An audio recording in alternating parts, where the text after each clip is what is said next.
Welcome back to chapter 48 in Call to Community, the life Jesus wants for his people. This chapter is called Interruptions. It's an excerpt from a book by Emmanuel Katongel and Chris Rice. Chris Rice actually was a protege, I think, of John Perkins.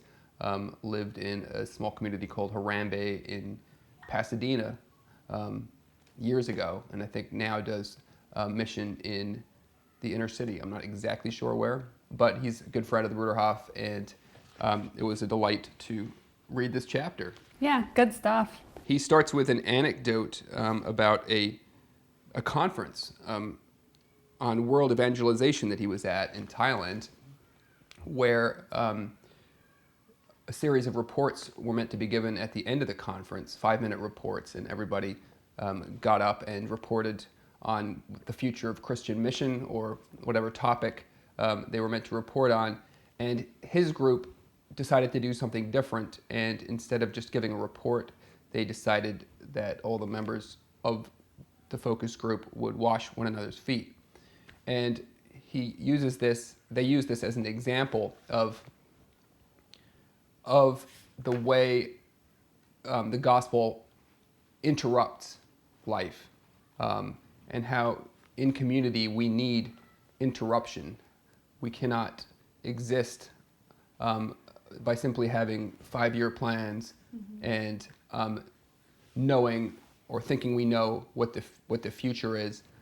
We need our life to be interrupted by the Spirit, by strangers who come to us. It's very important insight.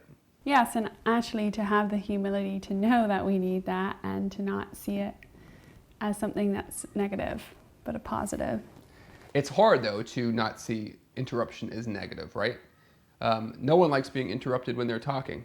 If you're like in the middle of speaking and you have, your thought process laid out and you're trying to say something, if someone jumps in on what you're saying, it's disruptive to what you want to say, and that's annoying.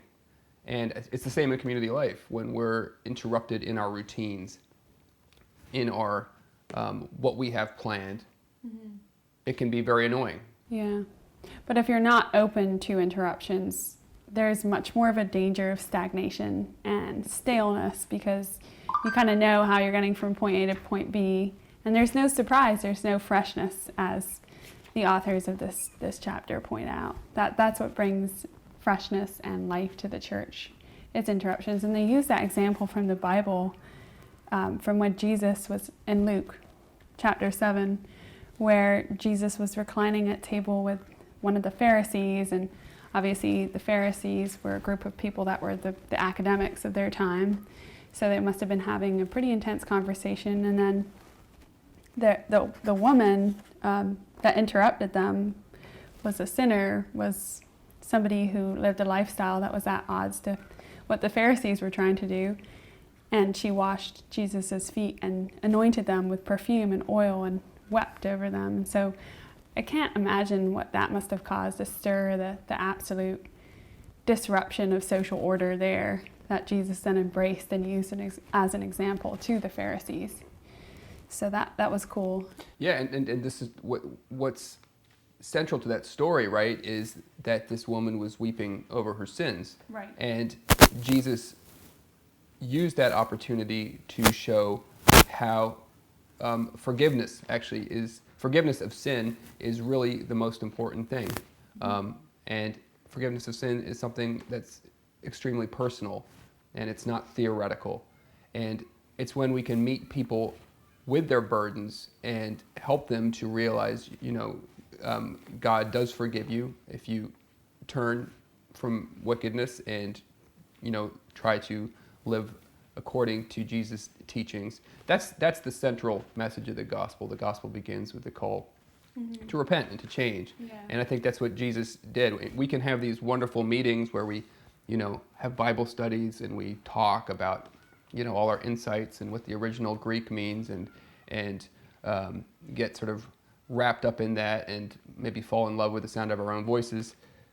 this can happen in community, and maybe there's even a place for that, to have these conversations that stimulate us and so on. But to also be willing to be shocked back and interrupted to what's really important. It's our relationship with our Creator. It's our relationship with our brothers and sisters. That's the most central thing. So one of the parts of this chapter that I really appreciated was here where it says, the community of Jesus is not a spiritual gated community or a ghetto of moral righteousness. Instead, the stranger constantly interrupts our life. Hospitality, openness, and an ongoing engagement with a stranger are hallmarks of our life together. And how true that should be and is, and hospitality is extremely important. I mean, look at the story of Lot in Genesis 19, where he welcomed two strangers into his home at a time that was quite dire in the city of Sodom and Gomorrah, and showered them with hospitality without realizing that they were angels. And Right. that in turn saved his family. That is the admonition that we read about in the letters of Paul. Like, by showing hospitality, some have entertained angels, and that can still happen today. I would just tell one kind of funny story about hospitality. So we try to switch things up here at the Bruderhof, and there was one period where we were talking together about how we could be better at hospitality. So there was an idea that we should put up a sign outside of our community at the bottom of the drive saying, anybody is welcome to dinner. And we were having family dinners at that time. And we were just challenged, or we challenged one another, let's just accept whoever comes up, and let's not try to prepare for it. Let's just be ready to open our homes to. So this is before I was married. We sat down for dinner. We were just about to start eating. There's 8 of us or so in our family. And suddenly we got the phone call from the person who was receiving people at the drive saying, hey, there's a family of 10 people here who needs a place for dinner. And our house was not huge. So we had the fun task of welcoming this family in who had no clue who we were. We all let them sit down at the table. We pulled up chairs around. And obviously we didn't have a ton of food because we only cooked for 8 people. So we all just pretended we'd eaten already and we had just prepared. Anyways, it was kind of a hilarious evening. It turned out quite fun. Mm-hmm. But, there are ways we can just try to do these things, even if they seem a bit stupid.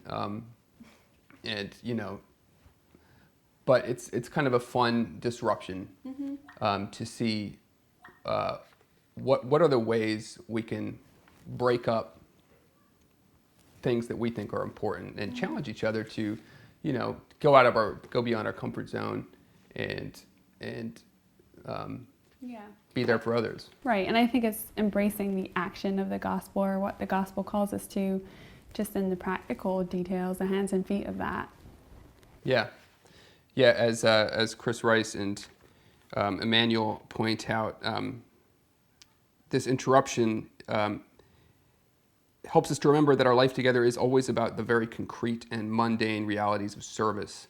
Acts as concrete as the tears, jar, oil, hair, and feet of this interrupting woman's prophetic witness. So we can get as excited as we want about our plans and the great and wonderful things we do, but ultimately it comes down to these moments that we read about in the gospel that are very concrete, basic connections. So, great chapter. Thanks for watching. We'll see you next week.